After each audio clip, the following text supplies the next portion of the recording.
সন্তানকে বাধ্য করার একমাত্র দোয়াটি 3 বার পাঠ করে পানিতে ফু দিয়ে খাওয়াই দিন, সাথে সাথে সন্তান বাধ্য হয়ে যাবে, যা বলবেন তাই করবে। প্রিয় ভাই বোনেরা, আপনার একটিমাত্র সন্তান, আপনি দুশ্চিন্তার মধ্যে পড়ে গিয়েছেন, তাকে আপনি কিছু বলতেও পারছেন না, শাসনও করতে পারছেন না, এত অবাধ্য তারপরেও কিছু বলতে পারছেন না, আপনার সম্মান একেবারে ধুলায় মিশিয়ে দেয়, এমন অবাধ্যতা করে, এমন এমন কাজ সে করে সমাজের মধ্যে, আপনার মান সম্মান কিছুই নেই। তো এমন অবস্থা, আপনি দুশ্চিন্তা পেরেশানির মধ্যে পড়ে গিয়েছেন, হতাশাগ্রস্ত হয়ে পড়েছেন, কি করবেন কোনো দিক খুঁজে পাচ্ছেন না। তো আপনি রব্বে কারিমের শরণাপন্ন হন, তাকে আপনি বলুন আপনার দরদ মাখা কণ্ঠে, দরদ মাখা হৃদয় নিয়ে, দিল নিয়ে, অন্তর নিয়ে, রাখবেন কাজ হয়ে যাবে। ইতিপূর্বে দেখা যায় অনেক অর্থ সম্পদও খরচ করে ফেলেছেন, সন্তানের জন্য কাজ হয় না। তো আপনি একটি কাজ করুন, আপনি নিজের যে আমলটি করুন, তার কারণ আপনার ব্যথিত মন রয়েছে, হৃদয় রয়েছে, দিল রয়েছে, দরদ মাখা কণ্ঠ রয়েছে, সেই কণ্ঠ দিয়ে, সেই জবান দিয়ে যদি আপনি আমলটি করতে পারেন, সাথে সাথে কবুল হয়ে যাবে। তার কারণ পিতামাতার দোয়া সন্তানের জন্য কার্যকারী, একেবারে সাথে সাথে রব্বে কারিম কবুল করেন। তা আপনি অভিভাবক হয়ে আমলটি করে দেখুন। এখন আপনার প্রশ্ন থাকতে পারে, হুজুর আমলটি করতে পারবো? অবশ্যই করতে পারবেন, কেন পারবেন না? অতি সহজ আমলটি, আপনি একবার করে দেখুন না। তো প্রিয় ভাই বোনের, আমলটি করতে হলে আপনাকে কি করতে হবে? আপনার কাছে কোন জিনিস রাখতে হবে? আপনার কাছে কিছু পানি রাখবেন, ফ্রেশ ভালো মানের পানি, খাবারের উপযুক্ত। এরপরে উত্তম রূপে পবিত্রতা অর্জন করবেন। পবিত্র স্থানে বসে সর্বপ্রথম জীবনের গুনাহের কথা স্মরণ করে ক্ষমা প্রার্থনা করবেন। আস্তাগফিরুল্লাহ, আস্তাগফিরুল্লাহ, আস্তাগফিরুল্লাহ। বাপুর ইস্তেগফারটি আপনি পাঠ করতে পারেন। আস্তাগফিরুল্লাহ রাব্বি মিন কুল্লি যামবি ওয়া আতুবু ইলাইহি লা হাওলা ওয়া লা কুওয়াতা ইল্লা বিল্লাহিল আলিয়্যিল আযীম। এরপরে 3 বার দুরূদ শরীফ সাল্লাল্লাহু আলাইহি ওয়াসাল্লাম, সাল্লাল্লাহু আলাইহি ওয়াসাল্লাম, সাল্লাল্লাহু আলাইহি ওয়াসাল্লাম। ইস্তেগফার দুরূদ শরীফ পাঠ করা হয়ে গেলে এরপর আপনি সেই সূরা পাঠ করবেন। সূরাটি যখন পাঠ করবেন, রব্বে কারিমের কাছে বলবেন, আল্লাহ আমার আমলকে, আমার সময়কে কবুল করুন, আমার সমস্যা সমাধান করে দিন। আপনি তো জানেন আমার সন্তানটা অবাধ্য, তাকে বাধ্য করার জন্য আপনার শরণাপন্ন হয়েছে, পবিত্র কালামের শরণাপন্ন হয়েছে, আপনি আমার সমস্যা সমাধান করুন। এভাবে আপনি বলবেন, এরপরে আপনি সূরা পাঠ করবেন। পরবর্তী কি করবেন বলে দিচ্ছি, আগে সূরা বলে নেই। বিসমিল্লাহির রাহমানির রহিম।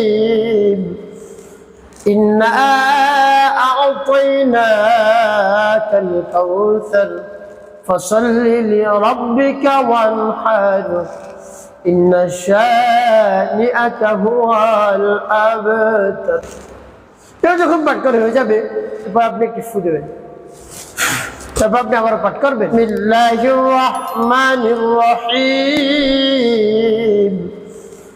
ইন্না আ'তাইনাকাল কাউসার ফাসাল্লি লিরাব্বিকা ওয়ানহার ইন্না শানিআকা হুয়াল আবতার। পাঠ করে সবাই একটু ফু দেবেন, তারপর আপনি মনে করেন যে আবার পাঠ করবেন। বিসমিল্লাহির রাহমানির রহিম। ইন্না আ'তাইনাকাল কাউসার ফাসাল্লি লিরাব্বিকা ওয়ানহার ইন্না শানিআকা হুয়াল আবতার। পাঠ করে সবাই ভাই কতবার গুনি করে এভাবে 3 বার পাঠ করে 3টি ফু দেবেন। এবার আপনি পাঠ করবেন, রব্বি হাবলি মিনাস সালিহিন, রব্বি হাবলি মিনাস সালিহিন, রব্বি হাবলি মিনাস সালিহিন। এভাবে যখন পাঠ করা যাবে একটু ফু দেবেন। তারপরে সর্বশেষ নবীজি সাল্লাল্লাহু আলাইহি ওয়াসাল্লামের মুহাব্বত নিয়ে, ভালোবাসা নিয়ে 5 বার গুনগুনে দুরূদ ইব্রাহিম পাঠ করবেন। আল্লাহুম্মা সাল্লি আলা মুহাম্মাদ ওয়া আলা আলি মুহাম্মাদ কামা সাল্লাইতা আলা ইব্রাহিম ওয়া আলা আলি ইব্রাহিম ইন্নাকা হামিদুম মাজিদ। আল্লাহুম্মা বারিক আলা মুহাম্মাদ ওয়া আলা আলি মুহাম্মাদ কামা বারাকতা আলা ইব্রাহিম ওয়া আলা আলি ইব্রাহিম ইন্নাকা হামিদুম। আল্লাহুম্মা সাল্লি আলা محمد وعلى آل محمد كما صليت على إبراهيم وعلى آل إبراهيم إنك حميد مجيد. اللهم بارك على محمد وعلى آل محمد كما باركت على إبراهيم وعلى إبراهيم إنك حميد. اللهم صل على محمد وعلى آل محمد كما صليت على إبراهيم وعلى آل إبراهيم إنك حميد مجيد.